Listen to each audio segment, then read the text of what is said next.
হাতে সময় কম থাকলে বেগুনের এই রেসিপিটা অবশ্যই ট্রাই করতে পারো। ভাত, রুটি, লুচি, পরোটা সবার সাথেই কিন্তু দারুণ জমে যাবে আজকের এই বেগুনের রেসিপিটা।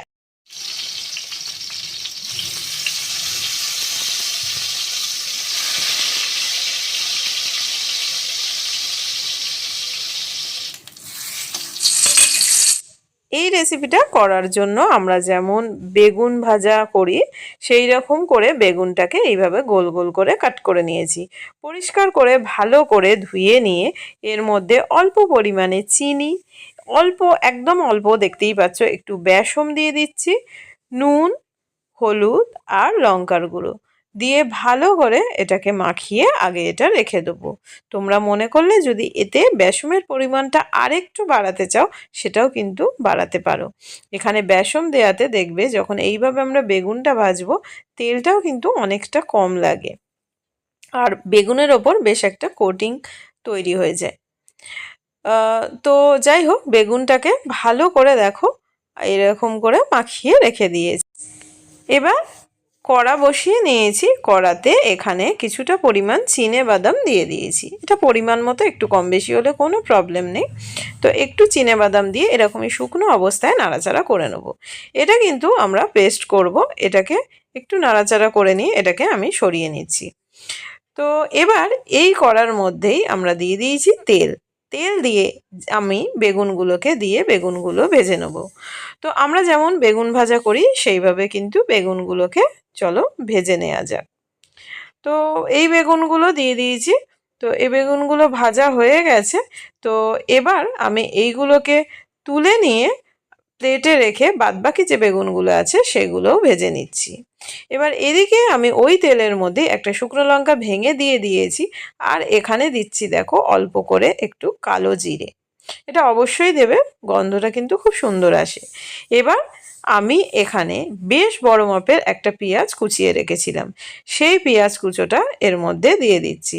দিয়ে এটা নাড়াচাড়া করে নেব। খুব বেশি ভাজার দরকার নেই, একটু নাড়াচাড়া করে নেব। আর এখানে আমি 3টে কাঁচা লঙ্কা কাট করে দিয়েছি, অ্যাড করে দিয়েছি, একটু নুন দিয়ে দিলাম যাতে পেঁয়াজগুলো নরম হয়ে যায়। তো নুন দিয়ে নাড়াচাড়া করে নিচ্ছি, নিয়ে এবার কিন্তু আমি একটা পেস্ট রেডি করেছি।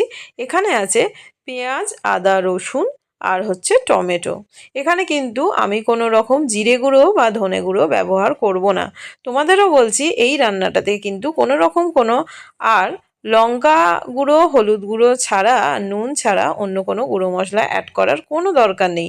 এমনিই কিন্তু এইভাবে করলে এই রেসিপিটা দারুণ হয়। তো আমি আবারও দেখো একটুখানি নুন অ্যাড করে দিলাম, দিয়ে এটাকে ভালো করে একটু ফ্রাই করব। তো সেই জন্য এটাকে ভালো করে কিন্তু আমি ফ্রাই করে নিচ্ছি। তো দেখতেই পাচ্ছ প্রায় ভাজা ভাজা হয়ে এসে এই অবস্থাতে আমি অল্প করে একটুখানি চিনি অ্যাড করলাম। এই অবস্থাতেই কিন্তু চিনিটা অ্যাড করবে, নামাবার সময় না, এইভাবে তেলের মধ্যে দেবে, তাতে কালারটাও ভালো আসে, খেতেও কিন্তু টেস্ট হয়। তো দেখো এবার এখানে হলুদ গুঁড়ো আর লঙ্কার গুঁড়ো দিয়েছি। নুনটা অবশ্যই বুঝে দেবে, নুন ঝালটা যে যেমন খাও। আমি একটু স্পাইসি পছন্দ করি বলে আমার রান্নাতে একটুখানি লঙ্কার পরিমাণটা বেশি থাকে। ভালো করে দেখো এটা নাড়াচাড়া করে নিচ্ছি।